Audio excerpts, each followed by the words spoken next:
Hey everybody, welcome back to Guns and Gadgets, the premier source for Second Amendment news. Before I jump into this weekend's roundup, I guess we'll call it, here for Sunday morning, I want to show you this picture here. This is undeniable proof that YouTube has shadow banned this channel. So if you watch the channel regularly, please just double check your subscription. They're trying everything they can to silence the voice of truth, not only this channel, but multiple channels that are similar in nature. So check your subscriptions to those people that you watch regularly and trust, and just make sure you support the channel. You can do that by subscribing, liking the video, sharing, and hitting the notifications bell. Enough of that. I want to bring everybody up to snuff on two positives that happened this week related to the Second Amendment. And the first we'll start off with is we'll go out to Oregon. More specifically, we're going to go out to Columbia County, Oregon, and the Columbia County Board of Commissioners decided that they were going to challenge in court the Second Amendment Sanctuary Ordinance and the Second Amendment Preservation Ordinance that were passed by the voters. Now, the Oregon Attorney General jumped in, as did Michael Bloomberg and Everytown for Gun Safety. The lawyers for Everytown joined the AG, and as so often throughout history, people who are tyrants, whether it be a politician or an employer, typically they get so big-headed and they think they can never be stopped. You know, they get kind of conceited and carried away. So they thought that they could bring this stuff to court and squash, because we're going to try to divide everybody with this gun control issue, and we can make a court see that these peons should not have their rights. And in Oregon, for something like these ordinances to be overturned, the state, the county and every town would have to prove a justiciable controversy, meaning that these things are so out of whack, so against norm, that they have to be overturned.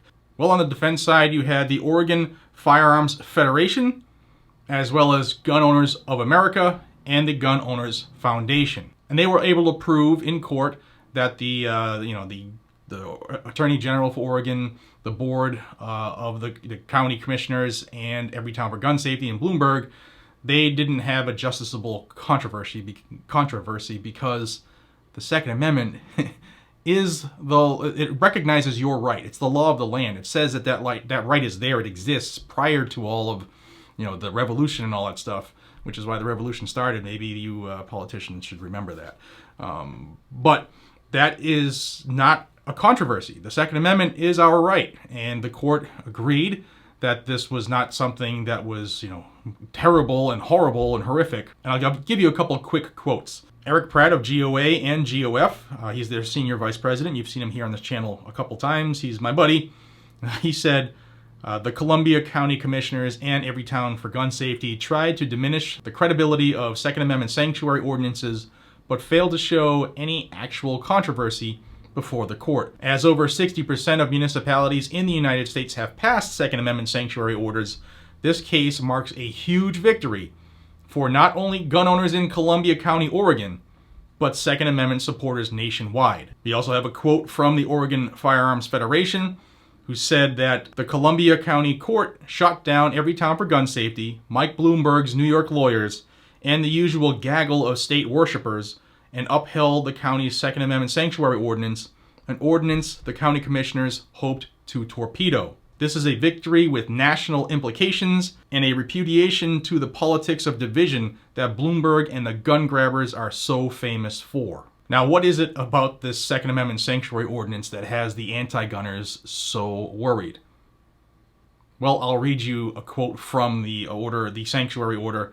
It says, while within Columbia County, this ordinance preserves the right of any person to keep and bear arms as originally understood, in self-defense and preservation, and in defense of one's community and country, and to freely manufacture, transfer, sell, and buy firearms, firearms accessories, and ammunition, which are designed primarily for the same purposes and protects ancillary rights that are closely related to the right to keep and bear arms protected by the Second Amendment. So this was the first major challenge to any Second Amendment sanctuary ordinance in the country, and it was a nice victory, a big victory. Now, there has been no word yet out of Oregon on whether or not they're going to appeal this decision, but they got smacked down pretty good. So good on everybody that stepped up to fight this.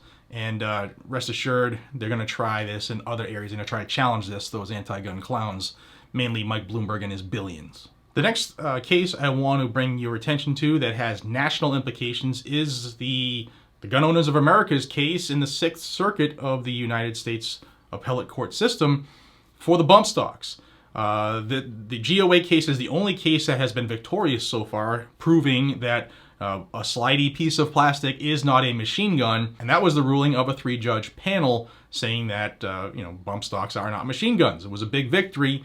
However, that decision is now going it's been appealed en banc, so there's going to be another group that looks at it, and as a result, an unexpected entity has woken up and has joined in support of Gun Owners of America in their case, and that's the National Rifle Association. You might have heard of them. We haven't heard of them in a long time as far as standing for gun rights. In fact, if you remember back when, they kind of were for bump stock bans and for red flag laws. But hey, at least maybe they're trying to straighten things out, right? You really can't straighten things out until there's changes at the leadership. That's a different video. The GOA's case is moving forward, and the National Rifle Association has signed on and has given an amicus brief in support of the GOA's lawsuit. So that is good. I just wanted to bring these two big cases to your attention. I know it's Sunday. Not a lot of people watch on Sunday. I understand there's other things going on that are more important in life. But I wanted you to know this information. So do with it as you will. I want to thank you humbly for joining me on this channel regularly. Please share this video. Please subscribe to the channel and tell your friends about it. If you have people who are gun owners, new gun owners, old gun owners, and the like, let them know that this channel exists so that they will stay in the know. And the more we have in the know, the stronger we are. And we row that boat in the same direction, and we cannot be stopped. Thank you for your time. Until we see each other again, be safe, stay vigilant, carry a weapon. I'll see you on the next one. Take care.